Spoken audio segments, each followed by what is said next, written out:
Social ಮೀಡಿಯಾದಲ್ಲಿ ಒಂದು ವಿಚಾರ ಭಾರಿ ವೈರಲ್ ಆಗ್ತಿದೆ. ಅದೇನು ಗೊತ್ತಾ? ಇವರೇ ನೋಡಿ ಬಹಳ ಸುಂದರವಾಗಿರುವಂತ ಸಾಧ್ವಿ.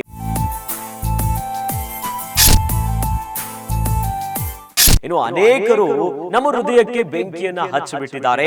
ಈ ಸುಂದರವಾಗಿರುವಂತ ಸಾಧ್ವಿ ಅಂತ ಟ್ವೀಟ್ ಮಾಡ್ತಿದ್ದಾರೆ. ಗ್ಯಾರಂಟಿ ಗ್ಯಾರಂಟಿ ಗ್ಯಾರಂಟಿ, ಇದು ಗ್ಯಾರಂಟಿ ನ್ಯೂಸ್, ಸುದ್ದಿ ಖಚಿತ, ನ್ಯಾಯ ನಿಶ್ಚಿತ. ನಮಸ್ತೆ ವೀಕ್ಷಕರೇ, ನಾನು ಅಖಿಲೇಶ್ ದಬ್ಬೆಕಟ್ಟೆ. ಉತ್ತರ ಪ್ರದೇಶದ ಪ್ರಯಾಗ್ರಾಜ್ನಲ್ಲಿ ಮಹಾ ಕುಂಭಮೇಳ ನಡೀತಾ ಇದೆ. ಜಗತ್ತಿನ ನಾನಾ ಮೂಲೆಯಿಂದ ಜನ ಬಂದು ಸೇರ್ತಿದ್ದಾರೆ. ಇದು ವಿಶ್ವದಲ್ಲೇ ಅತಿ ದೊಡ್ಡ ಧಾರ್ಮಿಕ ಉತ್ಸವ ಅಂತಾನು ಕರೀತಾರೆ. ಇದರಲ್ಲಿ ಸಾಧು ಸಂತರು, ಅನೇಕ ಪೂಜ್ಯನೀಯರು ಎಲ್ಲರೂ ಕೂಡ ಬಂದು ಸೇರ್ತಾರೆ. ಆದರೆ ಇವೆಲ್ಲದರ ನಡುವೆ ಸೋಷಿಯಲ್ ಮೀಡಿಯಾದಲ್ಲಿ ಒಂದು ವಿಚಾರ ಭಾರಿ ವೈರಲ್ ಆಗ್ತಿದೆ. ಅದೇನು ಗೊತ್ತಾ? ಇವರೇ ನೋಡಿ ಬಹಳ ಸುಂದರವಾಗಿರುವಂತ ಸಾಧ್ವಿ ಅಂತ ಪಡ್ಡೆ ಹುಡುಗರು, ಇನ್ನು ಅನೇಕರು ನಮ್ಮ ಹೃದಯಕ್ಕೆ ಬೆಂಕಿಯನ್ನ ಹಚ್ಚಿಬಿಟ್ಟಿದ್ದಾರೆ. ಈ ಸುಂದರವಾಗಿರುವಂತ ಸಾಧ್ವಿ ಅಂತ ಟ್ವೀಟ್ ಮಾಡ್ತಿದ್ದಾರೆ. ಜೊತೆಯಲ್ಲಿ ಸೋಷಿಯಲ್ ಮೀಡಿಯಾದಲ್ಲಿ ಅವೆಲ್ಲವನ್ನ ಶೇರ್ ಮಾಡ್ತಿದ್ದಾರೆ. ಹಾಗಾದ್ರೆ ಆ ಸುಂದರವಾಗಿರುವಂತ ಸಾಧ್ವಿ ಯಾರು, ಏನಿದು ಕತೆ ಅಂತೀರಾ? ಇದರ ಕಂಪ್ಲೀಟ್ ಡೀಟೇಲ್ಸ್ ಇಲ್ಲಿದೆ ನೋಡಿ. ಮಹಾ ಕುಂಭಮೇಳ 2025 ಪ್ರಯಾಗ್ರಾಜ್ನ ತ್ರಿವೇಣಿ ಸಂಗಮದ ಬಳಿಯಲ್ಲಿ ಪೌಷ ಪೂರ್ಣಿಮೆಯಂದು ಮೊದಲ ಸ್ನಾನದೊಂದಿಗೆ ಮಹಾ ಕುಂಭಮೇಳ ಪ್ರಾರಂಭವಾಯಿತು. ವಿಪರೀತ ಚಳಿ ಇದ್ರೂ ಕೂಡ ಹೆಚ್ಚಿನ ಸಂಖ್ಯೆಯಲ್ಲಿ ಭಕ್ತರು, ಸಾಧು ಸಂತರು ತ್ರಿವೇಣಿ ನದಿಯ ದಡಕ್ಕೆ ಜಮಾಯಿಸುವ ಮೂಲಕ ಕುಂಭಮೇಳಕ್ಕೆ ಮೆರುಗನ್ನ ತಂದಿದ್ದಾರೆ. ಈ ನಡುವೆ ಮಹಾಕುಂಭ ಮೇಳದಲ್ಲಿ ಸಾಧ್ವಿ ಒಬ್ಬರು ಎಲ್ಲರ ಗಮನವನ್ನ ಸೆಳೆಯುತ್ತಿದ್ದಾರೆ. ಇನ್ನು ಅವರು ಎಲ್ಲರನ್ನ ಆಕರ್ಷಿಸುತ್ತಿದ್ದಾರೆ.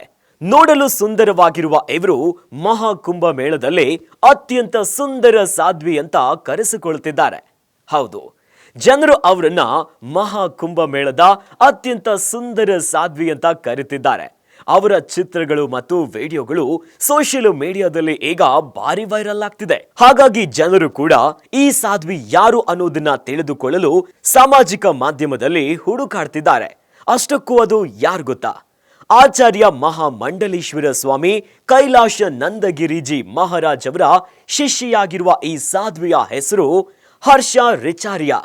ಇವರು 2 ವರ್ಷಗಳ ಹಿಂದೆ ಸನ್ಯಾಸಿನಿಯಾಗಿ ದೀಕ್ಷೆಯನ್ನ ಪಡೆದಿದ್ದಾರಂತೆ. ಹರ್ಷ ಅವರ ಇನ್ಸ್ಟಾಗ್ರಾಮ್ ಖಾತೆಯನ್ನ ತೆರೆದಾಗ ಅವರು ಸಾಮಾಜಿಕ ಮಾಧ್ಯಮದ ಪ್ರಭಾವಿ ಮತ್ತು ಸನ್ಯಾಸಿನಿ ಅಂತ ತಿಳಿದು ಬಂದಿದೆ. ಹರ್ಷ ಅವರ ಇನ್ಸ್ಟಾಗ್ರಾಮ್ ಖಾತೆ ನೋಡಿ ಶಾಕ್ ಆಗಬೇಡಿ, ಯಾಕೆಂದ್ರೆ ಅವರ ಇನ್ಸ್ಟಾಗ್ರಾಮ್ ಖಾತೆ ಆಂಕರ್ ಹರ್ಷ ರಿಚಾರ್ಯ ಅವರ ಹೆಸರಿನಲ್ಲಿದೆ.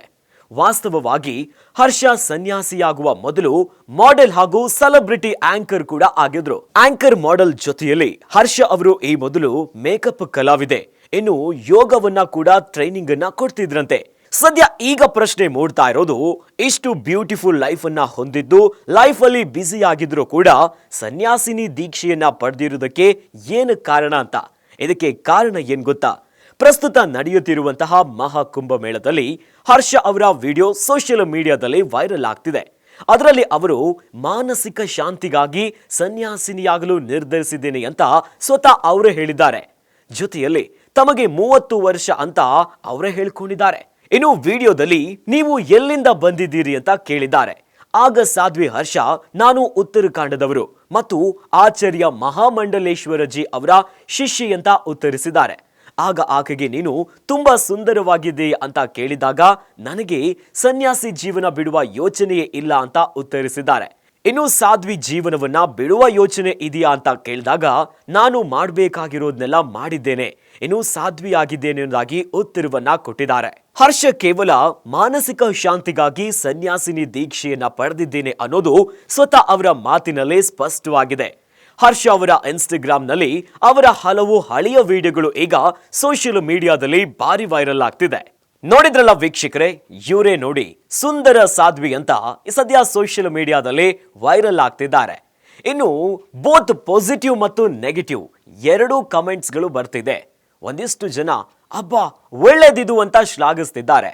ಇನ್ನೊಂದಿಷ್ಟು ಜನ ಈ ರೀತಿಯಾಗಿ ಸಾಧ್ವಿ ತರ ಇದ್ದು ಫಾಲೋವರ್ಸ್ಗಳನ್ನ ಗಿಟ್ಟಿಸ್ಕೊಳ್ಳೋದಕ್ಕೆ ಗಿಮಿಕ್ ಅನ್ನ ಮಾಡ್ತಿದ್ದಾರೆ ಅಂತ ಕೂಡ ಸೋಷಿಯಲ್ ಮೀಡಿಯಾದಲ್ಲಿ ಕಮೆಂಟ್ ಮಾಡ್ತಿದ್ದಾರೆ.